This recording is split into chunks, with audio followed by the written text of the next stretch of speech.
Her father left her, thus she was resolved to provide her kids with everything she was never able to have. That dream didn't simply arrive with affection and concern. It appeared in ink. Dorothy retained 85 journals throughout her life, completing them with each clipping from the newspaper, each picture, each moment of Diane's growing notoriety. When she died in 2008, following her battle with Alzheimer's, pile of memories was discovered, so meticulously maintained that they become thicker of her autobiography. However, the days of mother's pageant had not been for. They were theater. They were an Additionally, they sowed the seed for Diane's passion for performing throughout her life.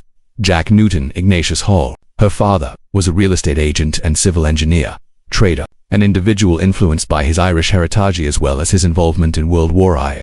Don't put in a lot of effort and supported the family. However, beneath his composed exterior was Occam's storm. As his life was coming to an end, while driving from UCLA Medical while battling terminal brain, he looked to Diane and muttered, "Cancer." She never forgot their words. He claimed that Heck instantly detested his work and wished he had took more chances. That admission broke her. It wasn't a blip. Remark. Lifelong remorse was the result condensed into one sentence. It pushed Diane to pursue her aspirations with a love of her possessions. As Jack felt Diane, who was entrenched in real estate, would later turn it into an empire of creativity. Southern California home flipping in style and liberty. The heartwarming aspect was how his grief turned into her driving force. His regret kindled the spark. It resulted in her first child being adopted. This enabled her to live a life that was full of danger, innovation, and reimagining. However, Los Angeles, where they lived throughout the year, wasn't always easy in the 1950s. Jack is genuine. Money and the estate company struggled. Heightened.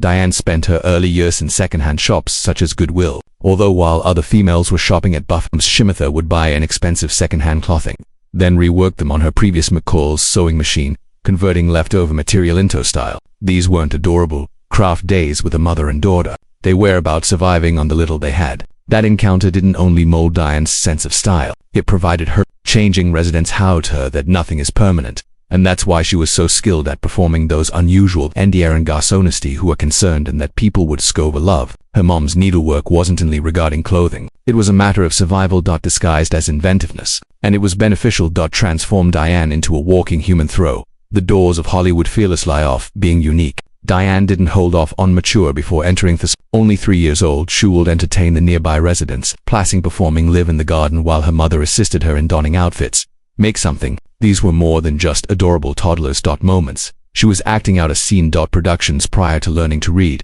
By when she arrived to Santa Ana High, her brilliance had already blossomed in school. In a streetcar, she played Blanche Dubois, Desire, a character that most teenagers wouldn't have ventured to try. Additionally, when she seen in Little Mary Sunshine during 1963, her senior year, something memorable took place. Following the applause for her solo was like stunned. She stood backstage, hearing the roar of the crowd, and that noise became her fuel. For the first time, she understood that performing wasn't merely enjoyable. Something inside her was filled by it. It produced She Feels Alive. However, Diane Hall's name seldom ever arrived at a marquee. When she attempted to become a member of Actors Equity Association, she found another. The name had already been adopted by the actress. A twist compelled her to select a new one. She chose more than one item. Arbitrary. She went back to her origins and decided on her mother's maiden daughter, Katon. Name. It wasn't merely a shift in, it was a reference to the female having unintentionally constructed the stage that she now continued to stand. Diane deleted her Dast has an Irish last name from her public persona, not with malice, but because the Keaton's name already had a heritage of dreams, costumes, and performance. Diane was a standout in the drama club at school, but becoming the best was never the goal. The most beautiful girl on stage, she was aware of, was not the traditional beauty. She stated it herself. She developed from a scrawny girl into a teenager who was a little overweight, and her clothing turned into armor, showing black net and white lipstick. Stockings, as well as anything that was feel less invisible. That lack of confidence transformed into fashion. After several years, she would stroll through Soho's streets and imitate her from the self-assured lady she saw, creating her now famous ensemble of big hats, baggy clothes, and neutral hues. Her style wasn't about drawing attention. It has to do with ironically, it turned into one. Among the most well-known fashions in Hollywood, she even attempted at one point to beauty pageants, similar to her mother. However, Diane, in contrast to Dorothy, thought something was. She quickly discovered that these competitions focused more on appearance than ability. She wished to avoid criticism for either her waist or her smile. She desired toked, so she left. Much to the chagrin of her family. Unexpected. Her first public appearance was disobedience, and it influenced the remainder of her life. She would want to stand by itself rather than using a mold that didn't seem real. Her heart broke when she was 17. For the first time, she was infatuated with a lofty, golden high school, perhaps basketball players who were unaware. When he mocked her laughter, it more than anything, it stung. That chuckle would eventually be used as her signature. However, it seemed like a curse at the time. She began to defend herself with comedy. Jokes were being told before anyone else. She started erecting a wall of humor, and because of that sadness, the humorous style that would be self-deprecating and characterize her filmmaking career. She became in anguish. Into power, into rejection, into laughter. Tony Roberts, her co-star, reportedly remarked, "She had our method to make you feel like a children's more, since she never feigned anything but her strange, amusing self." Then the huge jump occurred. 1964, after one semester, Diane left Santa Ana College. Granted Orange Coast College a semester, a quick attempt, but she didn't want to go to college. Desired. According to her, she only went for fine any case musicals. With nothing except her salute, she made the decision to relocate to New York City and follow her aspirations. Her acting instructor had informed her about Fellicle Playhouse School of Theater, which Diane saw as a sign. Her entire family crammed themselves into a Ford van. And traveled across the nation to inspect it. Out. She was accepted for a scholarship and started learning the Meisner method. It was extremely dangerous for middle-class people. Californian girl. She found herself in a small one-room apartment on the west side, Manhattan's side, where the bathtub is located, restroom and kitchen outside in the hall. It didn't matter though. She was where she had to go. She was gone. Behind convention, comfort, and safety, and began walking directly into the unknown. Diane Keaton was only 22 years old in 1968. At the time of her first significant success, she appeared in the film as an understudy.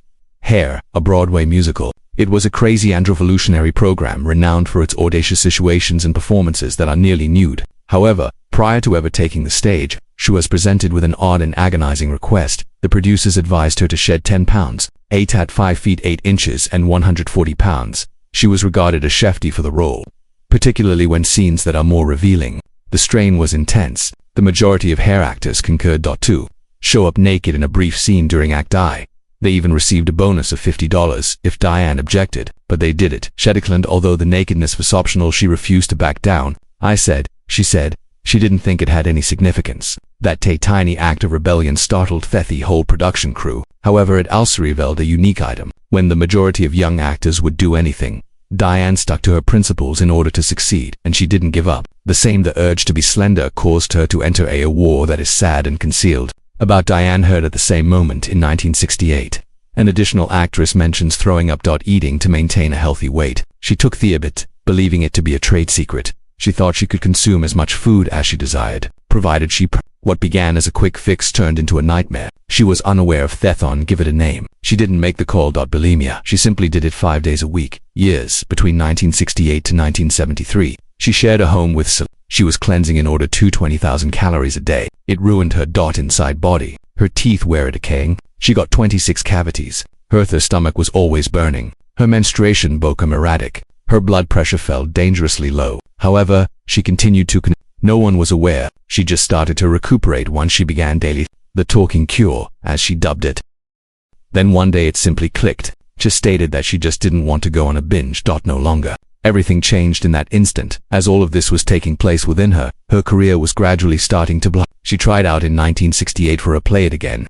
Sam is a Broadway play. A man by the name of Woody wrote it. Diane nearly lost the role due to her height. She is 5 feet 8 inches, surpassed Alan in height by 2 inches. That the casting crew was hesitant, but after when he took the stage, none of it was important. Her gift carried her. In February, the play debuted. 1969. It turned into a low-key hit and drawn for more than a year before closing on March 14, 1970. Following 453 shows, she did a fantastic job as Linda Christie. She was nominated for a Tony Award in 1969.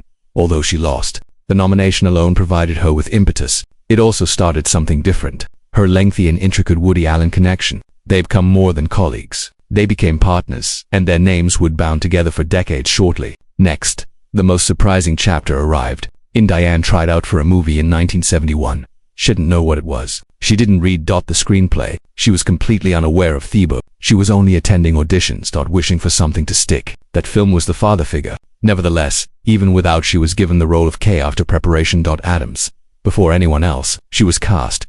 She actually spotted Al Pacino before he did his second live audition. Cher called that no one desired him at first. Although the creators weren't sure, then he was given the part. Francis, the director later, Ford Coppola, gave an explanation for his decision. Diane, after seeing her in Hair, he being asked to a stare by Fred, her tone stood out. It felt different with her around. He noticed a quality about her that others didn't. Diane entered The Godfather without being aware of what she was receiving, and it permanently altered her life. However, even after securing such a significant post, Diane didn't think she fit in. She was terrified the whole time. She didn't feel a connection to Coppola, who never construct friends on the set. Although actors such as James Caan and Marlon Brando made a joke, she remained silent all around. According to her, she felt like a strange stranger. Everything was questioned. Why even was she there? She considered herself a comedian, actress, unsuitable for a gloomy, dramatic movie about mafia. Years later even, she acknowledged that she was still confused.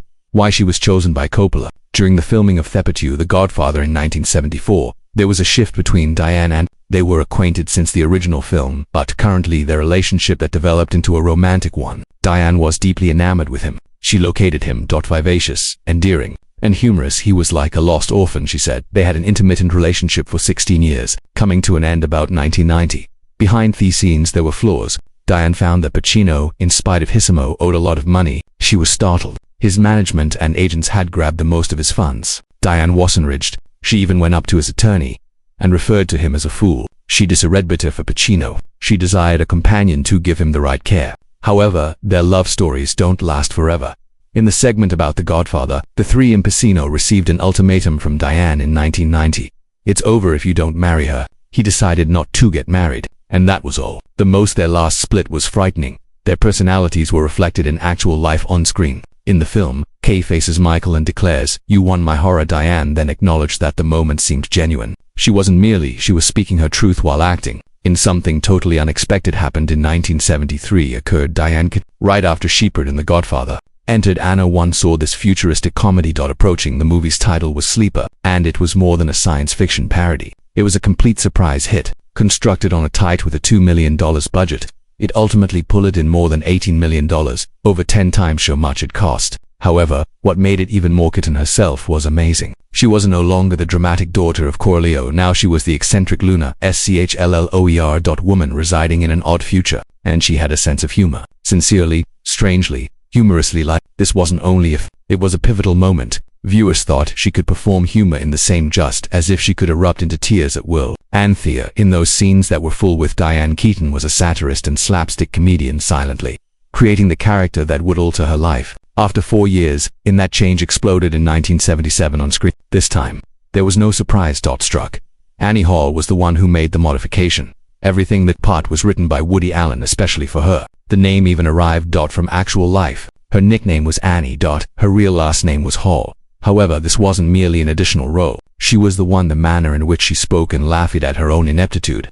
The manner in which she nothing about the clothing was phony. It was as Diane Keaton was. Additionally, because of it, the world fell in love with her. The movie swept the Oscars instead of just winning them. Greatest film, Best Director and Best Screenplay as well as Best Actress for her. It did more than that though. Abruptly, her style was being imitated by ladies. Baggy loose ties, pants and floppy hats. She caused a nationwide fad for fashion without even making an effort, and men were unable to stop discussing her. She wasn't merely admired, she rose to fame. The same something crazy happened last year. Although people were still grinning at Annie Hall's allure, Keaton turned everything on its head, inverted. She made an appearance in Searching for Miss Goodbar, and it was completely different from anything she had previously done. She performed Tara Sadun, an educator who oversaw a wandering through the double life darkest areas of the nightlife in New York.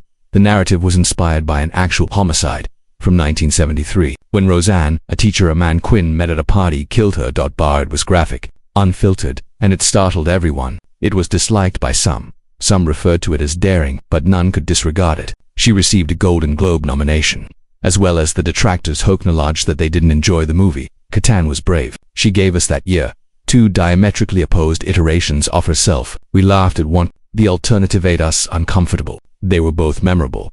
Then, in 1978, she repeated the action. However, the surprise this time wasn't in theft. The tone conveyed that inside wasn't amusing. It was not romantic. It was silent, solemn, and achingly human. Allen had made the decision to give up comedy. Keaton trailed behind him into this new world. She performed as Renata, a poet engrossed in a sea of conflicting emotions. The narrative is about a broken household that was full of despair and secrets. The critics were split. It was hailed by some as Allen's first real drama. Others were unaware how to interpret it. However, Keaton She was awarded another Golden, nominated for a Globe, and shared a Spanish Best Foreign Performer Film Award not only for this, but also for quality bars as well. Additionally, despite the fact that viewers missed, she once again demonstrated her typical charm. She was capable of anything, whether it was light or dark, humorous or brittle. After a year in 1979, she entered yet another contentious storm. The film was Manhattan. The city appeared beautiful in black and white. The tunes were surreal. And then the twist appeared. The 42-year-old figure played by Woody Allen, a 17-year-old girl and a male were dating. It was meant to be romantic. However, even it was unsettling to folks back then. Additionally, as time passed, in spite of the controversy, the film earned about $40 million in North America, emerging as one of Allen's most significant. Eventually, the Library of Congress established a National Film Register for it, referring to it both artistically and historically. Keaton once more provided a little class to the story. Her persona Mary even performed the brilliant song It Had to Be You from her early she broad day spent in New York. However, none of that could avert attention from the rumors circulating that the story of the age gap that kept getting louder with every year that goes along. Retracing however, she had portrayed Sonia in another Allen comedy, Love and Death, is set throughout the Napoleonic Wars. However, this one was peculiar in a positive sense. It was a Russian literary parody, and she gave lengthy monologues on philosophy not even included in the script. She simply made them up. Later, Allen acknowledged that she had such strange lines and so astute that they distracted him during even a scene exists where Keaton goes off on an adventure with another actress. Ridiculous tirade over wheat, quoting art films from Europe such as Andrei Rublev. It was all quite strange. However, it managed to work somehow. Many fans still consider it Allen's funniest movie, mostly because of Cotton's strange and amazing. Next came The source was not a costume. Division. It originated in Cotton's closet when she arrived on the Annie set pole, sporting bulky vests in 1977, men's ties, loose-fitting khakis and floppy hats. Nobody anticipated it becoming into a cultural shift, but Ralph Lauren later verified it himself.